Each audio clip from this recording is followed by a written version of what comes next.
Harsha de Silva. බොහොම ස්තුතියි ගරු කතානායකතුමනි. අපේ නව මුදල් අමාත්‍ය ගරු බැසිල් රාජපක්ෂ මැතිතුමා කරපු පළවෙනි කතාවට පිළිතුරු දීමට ලැබීම සම්බන්ධයෙන් මම අතවස්සෙම සන්තෝෂ වෙනවා. මම එතුමාට ස්තුතිවන්ත වෙනවා.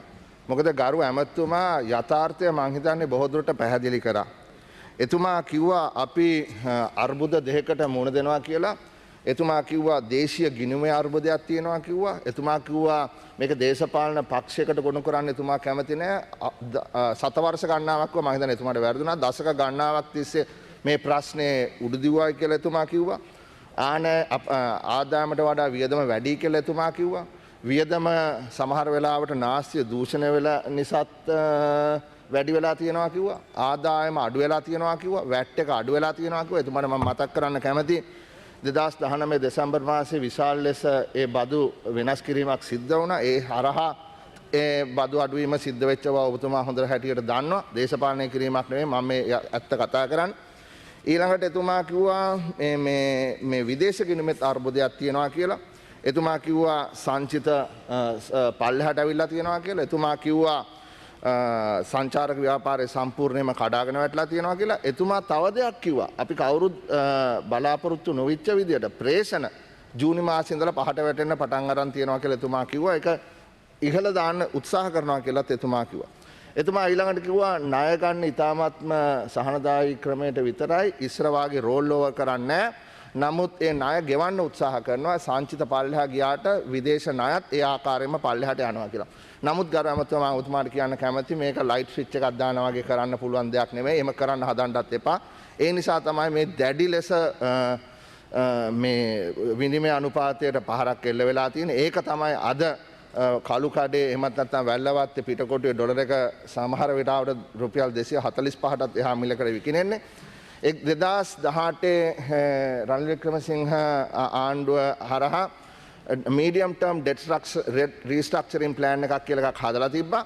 ඒ විදේශ ණය අඩු කරලා දේශීය ණය වැඩි කිරීම ඒ කොම්පොසිෂන් එක වෙනස් කරන්න ඒක අවුරුදු 5කින් කරන්න තිබුණේ. මම හිතන්නේ එවැනි තැනකට යනවා නම් වඩාත් හොඳයි කියලා. නමුත් එතුමා කිව්වා කිසි වෙලකත් ස්වෛරීභාවයට හානි වෙන ණය ගන්න උත්සාහ කරන්නේ නැහැ කියලා. ඒක හොඳයි ඔබතුමා කියපු එක. මොකද මම දිගින් දිගටම කියපු කතාවක් තමයි මේ අවස්ථාවේදී අපි ජාත්‍යන්තරයත් සමග සම්බන්ධ වෙලා ජාත්‍යන්තර ආයතන එක්සත් ජාතීන් හරහා නිර්මාණය කරලා තියෙන ජාත්‍යන්තර මූල්‍ය ආයතනයට පවා ගිහිල්ලා හැකිනම් ඔවුන් සමග සාකච්ඡා කරලා කෙටි කාලීනව මොරටෝරියම් එකක් ලබා ගන්න පුළුවන් නම් එහෙමත් නැත්නම් ණය ප්‍රතිව්‍යුහගත කිරීමක් කර ගන්න පුළුවන් නම් අපිට ඔබතුමා ඔය කියන ස්වෛරීභාවයට හානි නොකරන විදිහේ ණයක් ලබා ගන්න පුළුවන්. මොකද බොහෝ කට්ටියක් කියනවා කොන්දේසි දානවා කියලා. නමුත් ජාත්‍යන්තර මූල අරමුදලෙන් ස්වෛරීභාවයට කවදාකවත් කොන්දේසි දාන්නේ නැහැ. ඔවුන් දාන කොන්දේසි තමයි ගරු ඇමතිතුමා මේ වෙලාවේ සඳහන් කරපු ඒ කාරණා දෙක සම්බන්ධයෙන් පමණයි. ඒ කියන්නේ මූල්‍ය විනය තබා ගැනීම සහ රාජ්‍ය මූල්‍ය විනය ලබා ගැනීම. ඒ හරහා තමයි එතුමා කියපු දේශීය ගිණුමේ අර්බුදයත් විදේශීය ගිණුමේ අර්බුදයත් වේර ගන්න පුළුවන් වෙනවා. ඔබතුමා විපක්ෂයෙන් සහාය ඉල්ලුවා. ඔබතුමාට විපක්ෂයේ සම්පූර්ණ සහාය දෙන්න අපි සූදානම් වෙලා තියෙනවා. මේ අවස්ථාවේදී ගරු ඇමතුමා අපි දේශපාලනය කරනවට වඩා කරන්න ඕනේ මේ රට නිදහසෙන් පස්සේ වැටලා තියෙන අර්බුදකාරීම තත්වයෙන් ගොඩවීම සඳහා අපි ක්‍රියාත්මක වෙන්න ඕනේ. ඉතින් ඒ නිසා අපේ අදහස් අපි ඉදිරිපත් කරලා තියෙනවා. ඔබතුමාලාට ඕන වෙලාවක අපි සූදානම් සාකච්ඡා කරන්න. අපේ අදහස් පිළිගන්නවා නම් පිළිගන්න නැත්නම් විසිකරලා දාන්න. නමුත් වග කියන විපක්ෂයක් හැටියට සමග ජන බලවේගය වන අපි සහ අනිත් සියලු විපක්ෂයේ කණ්ඩායම් මම හිතන්නේ දීර්ඝව මේ සම්බන්ධයෙන් කරුණු දක්වලා තියෙනවා. මේ වෙලාවේ මට ඉතාමත් කෙටි කාලයක්යක් තියෙන නිසා කාරණා තුනක් ගැන මේ 53ක් ගැන මම කෙටියෙන් සඳහන් කරන්න කැමතියි ගරු කතානායකතුමනි. මේ මුදල් පනත සම්බන්ධයෙන් ටැක්ස් ඇම්නෙස්ටි ලෝ එක අපි ඔබතුමා ඉදිරිපත් කරලා තියෙන ශ්‍රේෂ්ඨාධිකරණයෙන් දීපු තීන්දුව ශ්‍රේෂ්ඨාධිකරණයෙන් බලන්න මේක ව්‍යවස්ථාවට පටහැඳ නැද්ද කියන එක විතරයි. නැතුව ප්‍රතිපත්තියමය තීරණයක් ගන්න වෙන්නේ මේ පාර්ලිමේන්තුවෙන් සහ කැබිනට් මණ්ඩලයේ ඔබලා ඉදිරිපත් කරන ඒ පනත් කෙටුම්පතේ. ඒ නිසා ආණ්ඩුව බලාපොරොත්තු වෙන්නේ කාරණා දෙකක් මේ මුදල් පනතෙන් වත්කම් ආදායම් හෙළු නොකරපු අයට බදු සමාවක් දෙන එක. That's called a tax amnesty. අනිත් එක තමයි ආදායම් හෙළි කර බදු ගෙවිය යුතු ඇතැයි තීරණය කළ පුද්ගලයන්ට ගෙවිය යුතු බද්ද කපා හැරීම. that is called a tax write off. එකක් tax amnesty එකක් අනිත් එක tax write off එකක්. එතකොට ආර්ථිකය ඉතාමත්ම අවදානම් තැනක තියෙනවා කියලා ඔබතුමා කිව්වා. බදු අඩු වෙලා කියලා ඔබතුමා කිව්වා. ඉතා විශාල ලෙස බදු අඩු වෙලා තියෙන අවස්ථාවක මේ වගේ tax write off එකක් දෙන එක හරිද කියලා මම ඔබතුමාගෙන් ප්‍රශ්න කරනවා. අපි විශ්වාස කරන්නේ නම් ඒක මේ වෙලාවේ අපි කල්පනා කරලා බලන්න ඕනේ. අපි මීට කලින් 16 වතාවක් විතර මං හිතන්නේ මේවා දීලා තියෙනවා. එතකොට මේක ඇනලිසිස් එකක් කරලා තියෙනවද විශ්ලේෂණයක් කරලා අපි හොයාගෙන තියෙනවද මේ වගේ ටැක්ස් ඇම්නෙස්ටි එකක් දුන්නාම බදු අපිට අත් වශයෙන්ම වැඩි වෙලා තියෙනවද කියලා. මම මේක මුදල් කාරක සභාවේ කෙලින්ම මුදල් අමාත්‍යාංශයෙන් ඇහුවා. එතකොට ඔවුන් කිව්වා කිසිම විශ්ලේෂණයක් කරලා නැහැ. ආවොත් හොඳයි නැත්නම් අපි දන්නේ නැහැ කියලා. මං හිතන්නේ එහෙම සතුටු වෙන්න බෑ අපිට. විශ්ලේෂණයක් කරලා එහෙමත් නැත්නම් මේ රටේ අනිත් රටවල් වල කරපුවා දිහා බලන්න ඕන. අත වශයෙන්ම මේ මම හොයලා බැලුවා එහෙම ස්ටඩි එකක් කරලා තියෙන එකම අවස්ථාව මට හම්බුණා RM ජයසිංහ 2010 කියන පුද්ගලයා analysis on the impact of tax amnesty කියලා තියෙනවා. ඒ ස්ටඩි එකේ කියනවා the study concludes that past tax amnesties in Sri Lanka have not translated to a higher income tax revenue or greater tax filings කියලා. මේක ස්වාධීන විශ්ලේෂකයෙක් විසින් ආර්ථික විශේෂඥයෙක් විසින් ලියලා තියෙන දේ. අනිත් එක තමයි මහ බැංකුවෙන් අපි අහුවා ඔබලාගේ මතය මොකද්ද මේකට කියන එක ගරු අණ්ඩප්‍රිය දාර්ශනික ආපුවා මැතිතුමා සභාපතිත්වය දාන්න පබ්ලික් මේ කමිටි on public finance කනගාටුවෙන් හරි මට මේක කියන්න සිද්ධ වෙනවා. ඔවුන් ඒ අවස්ථාවේදී ඒකට පිළිතුරක් දුන්නේ නැහැ. ඉතාමත්ම මේ ඇසිස්ටන්ට් ඩිරෙක්ටර් කෙනෙක් අපිට කිව්වා අපි මේ අපේ මේ සම්බන්ධයෙන් 2009 කරපු ප්‍රෙසිඩෙන්ෂල් කමිෂන් on ටැක්සේෂන් රිපෝට් එක මේ පාර්ලිමේන්තුවට තාම ඉදිරිපත් කළා නැහැ. මම ඔබතුමාගෙන් ඉල්ලීමක් කරනවා ඉදිරිපත් කරන්න කියලා. මොකද ඒකේ තිබිච්ච විස්තර අනුව මේ රිපෝට් එකක් දෙන්න කියලා ඊයේ රෑ අපිට රිපෝට් එකක් එවලා තියෙනවා. රිපෝට් එක එව්වේ කවුද කියලාත් නැහැ. කවර් ලෙටර් එකකුත් නැහැ.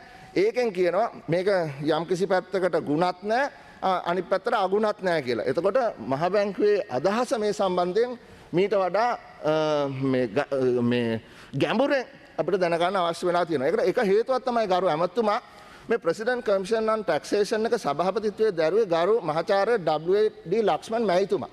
එතුමා සභාපතිත්වයේ දරපු ඒ කමිෂන් එකේ රිපෝට් එකේ මොකද්ද කියන්නේ? ඒ කමිෂන් එකේ රිපෝට් එකේ මෙන්න මෙහෙම දෙයක් කියනවා. ඔව් කියනවා the amnesties have had the effect of encouraging evasion in the hope of taking advantage of future amnesties. The Commission's general view is that tax amnesties should not be granted. It realizes, however, that there may be very special and unique conditions under which granting of tax amnesty is okay. එතකොට මේක WD Lakshman තමයි සභාපතිත්වයේ දැරුවේ. එතුමා තමයි අද මහ බැංකුවේ අධිපති.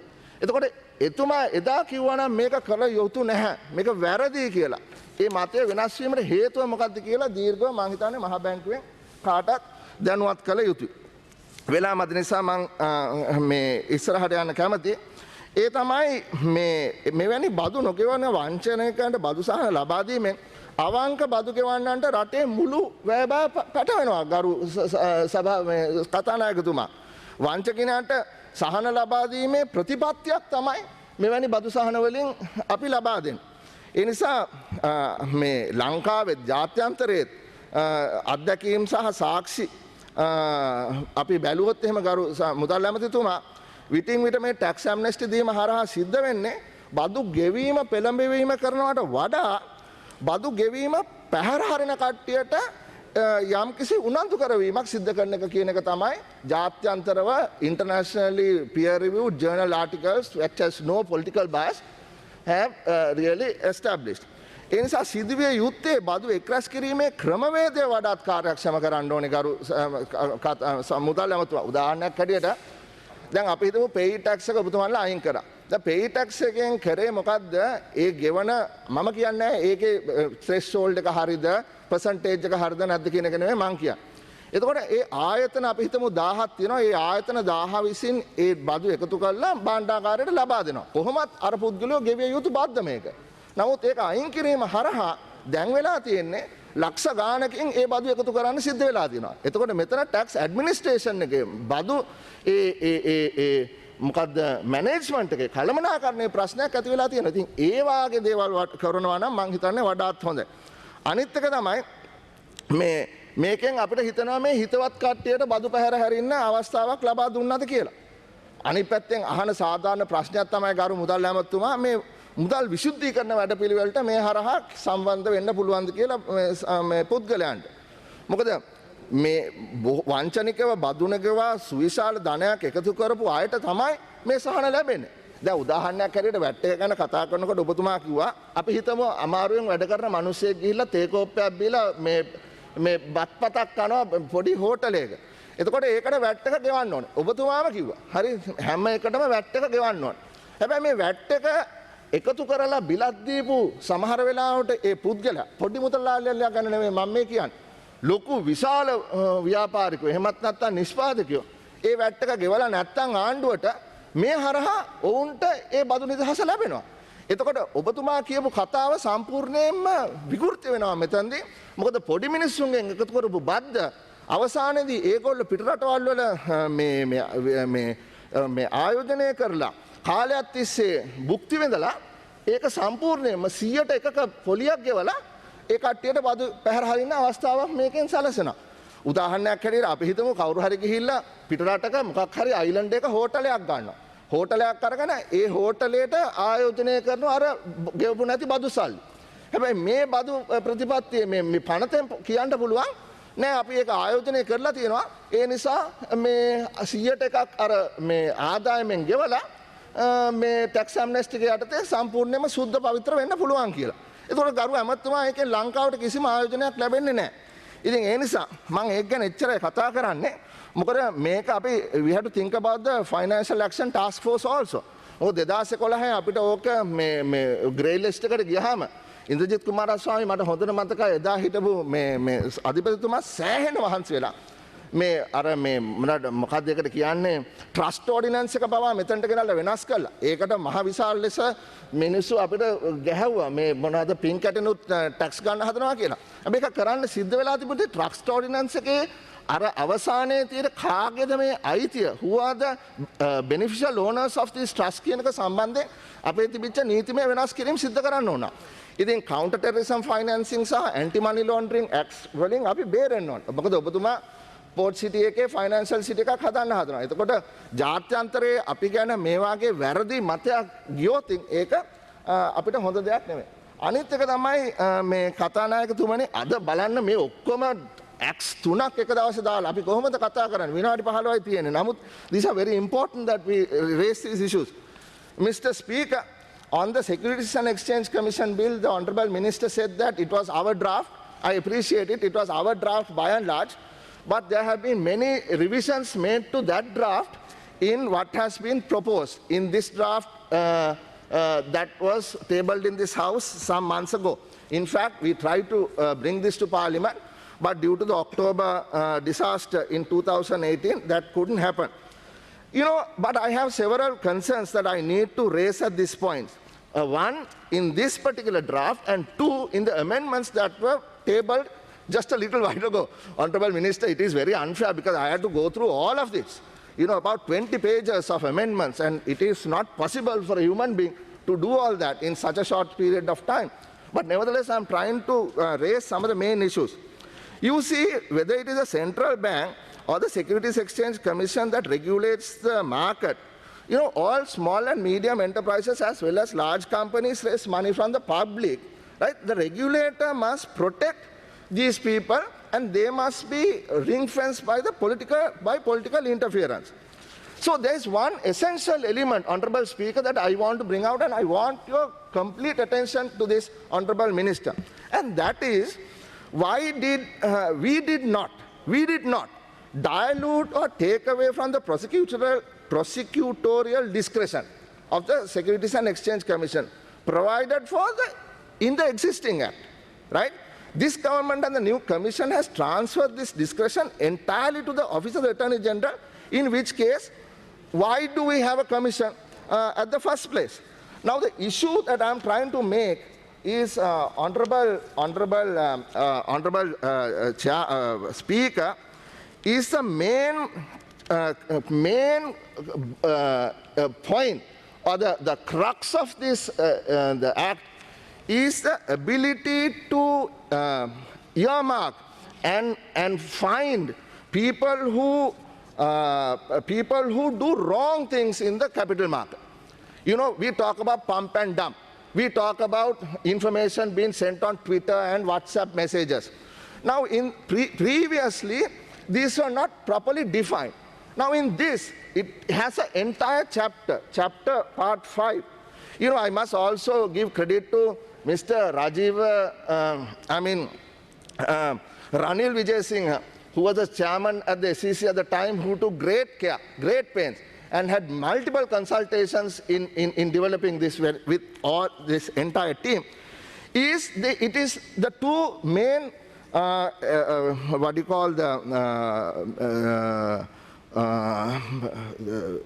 wrongs are defined in terms of market misconduct. One is prohibited conduct. The other thing is insider trading. Now, in this case, what we are trying to do is to take action against people who are misleading.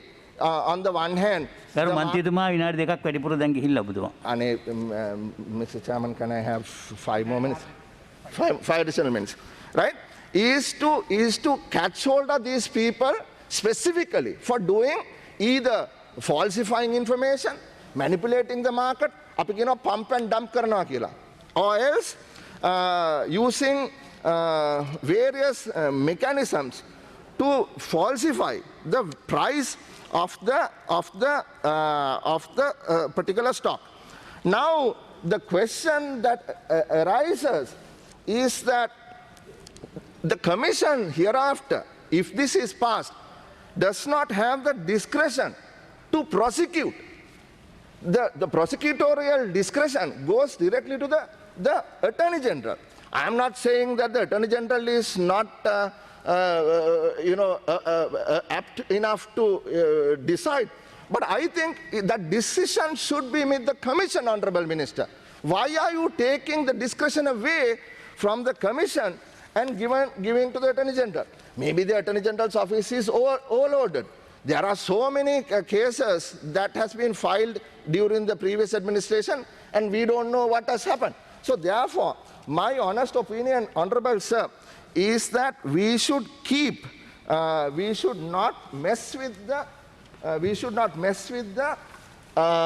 existing power or the discretionary power of the Commission.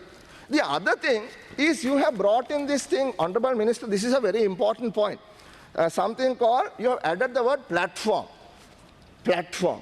Always this referred to the Securities and Exchange Commission. Now it says, or platform. Commission or platform operated by recognized market. Or platform operated by recognized market. I am referring to, Honorable Sir, page 100, clause 127, 128, 128, 129, 129, 130, 131, 137, and so on.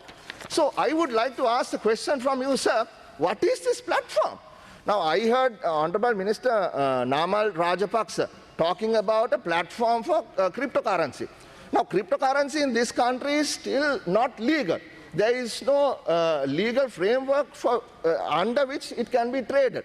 Now, are we talking about a cryptocurrency platform? Are we talking of a derivative platform? Are we talking of some other sort of currency board platform? So why are you taking away, right? Are you going to take away from the Securities and Exchange Commission the power to regulate these other platforms? Now, another very, very important point that has just been tabled is, Honorable Sir, is in page 135. I would like you to turn to that page, page 135, page 135, clause under 137.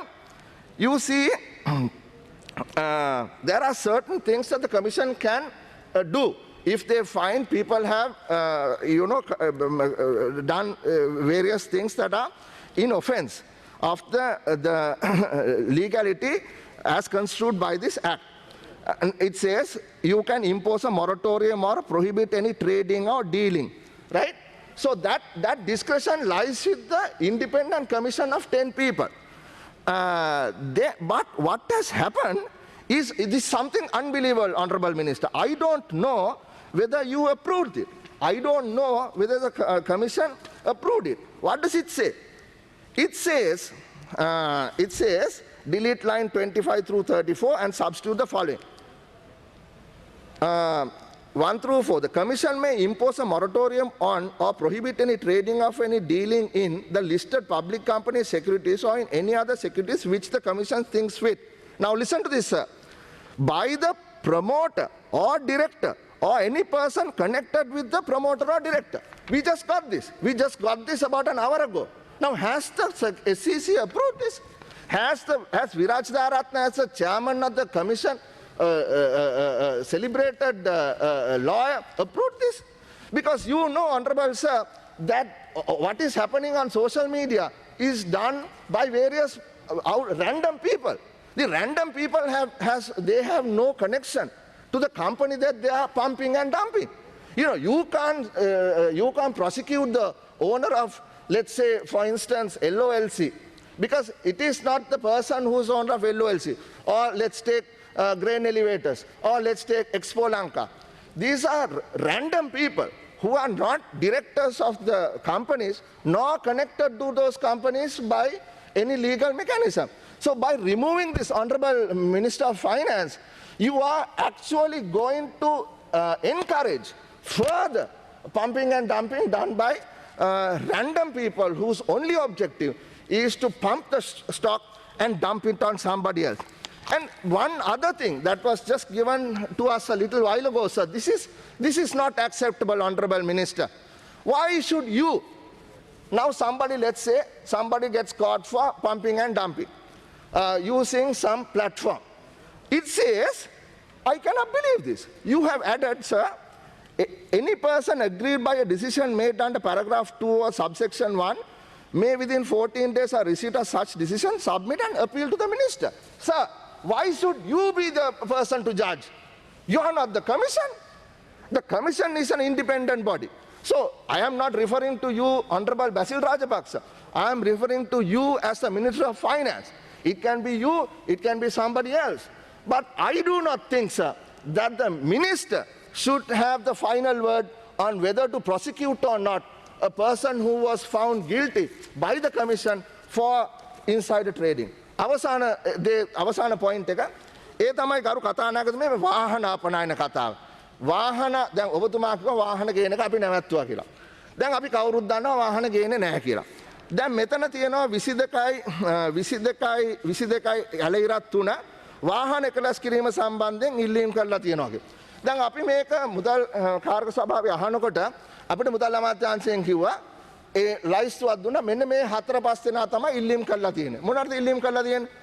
වාහන කොටස් ගෙනල්ලා මෙතන එකලස් කරා. දැන් මේ වාහන කොටස් ගෙනල්ලා එකලස් කිරීම සම්බන්ධයෙන් මහා ලොකු ගැටලුවක් මතුවුණා. මගේ නම තියෙන පුද්ගලයෙක් තමයි මේකට සම්බන්ධ වෙලා තියෙන්නේ. වැරදිලා මට කෝල් එකකුත් ආවා. මං කියන්නේ කාගෙන්ද කියලා රජයේ ඉහළ නිලධාරියෙක්ගේ වැඩේ හරි නේද මචං කිව්වා. මං මොකක් ගන්නද මේ කතා කරන්නේ? තමුසේගේ කාර් එකේ වැඩේ කියලා. මේ අද ඊයේ නෙවෙයි. ගොඩක් කාල මං කිව්වා මම නෙවෙයි වෙන කෙනෙක්. හරි. හැබැයි දැන් මෙතන ප්‍රශ්න තිබ්බේ මේ පරණ කොටස් කරනලා එකලස් කිරීම සම්බන්ධයෙන්. ගරු ඇමතුමා දැන් මෙතන තියෙන්නේ අලුත් කොටස්. අලුත් වාහන උපාංග යොදා ගැනීමෙන් දේශීය වෙක්ලක්ෂ නිෂ්පාදනය කරපු භාණ්ඩ කියලා අවුරුදු 10ක වෙනකන් ටැක්ස් රිවිෂන් එකක් දෙනවා. දැන් මෙතන මේ අලුත් වාහන ගේන්නේ කොහොමද? අලුත් වාහන කෑලි. දැන් අපි හොයලා බැලුවා ටොයෝටා ලංකා එක ඉල්ලීමක් කරලා තියනවාද? ඉල්ලීමක් කළා නැහැ. මම නම් කියන්න කැමති නෑ. ආයතන 4-5ක් තියෙන්නේ. ඒවයි බෝඩ් අපි දකිනවා මේ කොහුල පැත්තෙන් යනකොට ඒ බෝඩ් එකක් ගහලා තියෙන කොහුල තියෙන මේ සෙකන්ඩ් හෑන්ඩ් කාර් කම්පැනි. කොහුල තියෙන සෙකන්ඩ් හෑන්ඩ් කාර් කම්පැනියක් කොහොමද ටොයෝටා එකේ අලුත් කෑලි ගෙනල්ලා එකලස් කරලා මෙතන විකුණන්නේ? හරි ඒකට ගැන කතා කරනවා. හරි එතකොට ඒ අලුත් කාර් ගෙනල්ලා එකලස් කරලා විකුණන එක සම්බන්ධයෙන් අපි ඇහුවා එහෙම කරන්න ඒ කට්ටියට නෛතික ප්‍රශ්නයක් තියෙනවනේ. නෛතික ප්‍රශ්නයක් තියෙනවා. මොකද ටොයෝටා ලංකා එක තමයි ගරු ඇමතුමා ඒ කට්ටියට they have a commercial agreement. ඒ කට්ටියට විතරයි authorization එකක් තියෙන්නේ. එතකොට ඒගොල්ලෝ කිව්වා නෑ ඒක තමයි මං කියන්නේ. ඔබතුමා එහෙමනම් ඒ තීරණය ගන්න ඕනේ ටොයෝටා ලංකා එකට විතරක් නෙවෙයි ඕන කෙනෙක්ට මට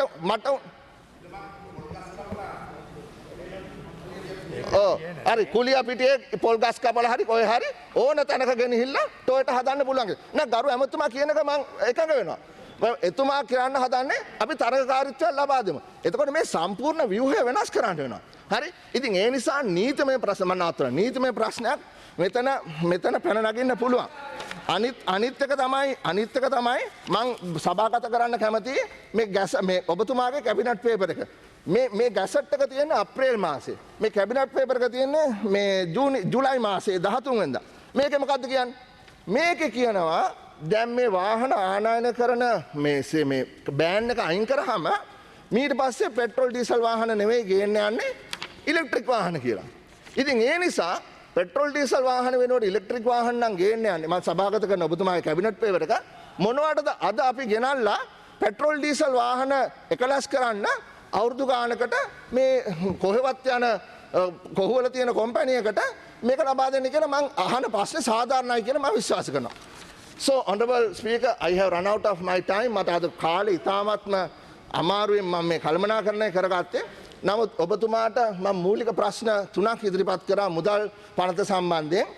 සුරකුම් හා මේ Securities and Exchange Commission එක සම්බන්ධයෙන් සහ මේ වාහන කළස් කිරීම සම්බන්ධයෙන් ඒ සම්බන්ධයෙන් හොයා බලන්න. ඔබතුමාට ඕනෑම අවස්ථාවක මේ රටේ